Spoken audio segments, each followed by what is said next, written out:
C'était en 2015. Le bailleur social Tarn Habitat lançait le vaste chantier de réhabilitation de ses résidences du quartier de Reissac. Construit entre 1966 et 1968, ces 400 logements n'avaient jamais été rénovés. On avait froid dedans. L'air rentrait quand il faisait froid. Oui, le chauffage partait à l'extérieur. Changer les huisseries, isoler combles et caves, la consommation énergétique des logements était le principal enjeu de cette rénovation, d'où l'intervention non négligeable de l'Union européenne dans le chantier. L'Europe a financé les travaux d'amélioration thermique des logements locatifs sociaux. Donc l'opération ici, sur les logements seulement, c'est 14 millions d'euros et 800 000 euros de subventions de l'Europe. Aujourd'hui, les consommations énergétiques ont été divisées par 2 par rapport à 2014. Concrètement, sans ce financement européen, l'opération aurait certes eu lieu, mais les loyers auraient fortement augmenté.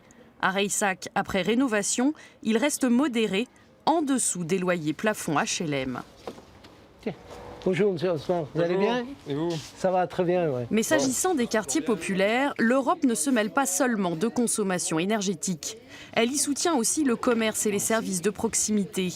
Dans le quartier de Cantepeau, à Albi toujours, un projet de petit centre commercial germait depuis 15 ans.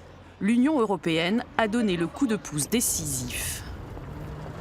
En termes de budget, il manquait un peu d'argent ou alors il fallait qu'on ait des loyers très élevés de l'ordre du centre-ville, et ce qui n'était pas du tout acceptable pour nous. On n'avait pas les moyens puisque je rappelle qu'on est dans une zone populaire. Des locaux neufs, c'est cher à amortir, c'est cher à louer.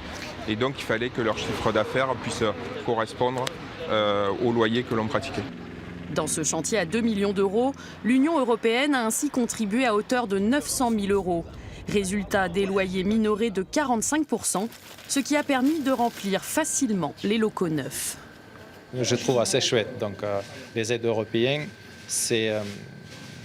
on entend assez gros. L'Europe est assez vaste, elle est grosse, mais ça arrive juste, même aussi en France, dans ce petit quartier Cantepeau. Avec ce nouveau centre, inauguré en 2017, le quartier de Cantepeau a entamé sa mue. Désenclaver les commerces et services n'est qu'un début, un premier pas vers la réhabilitation d'un quartier qui devient ainsi plus visible.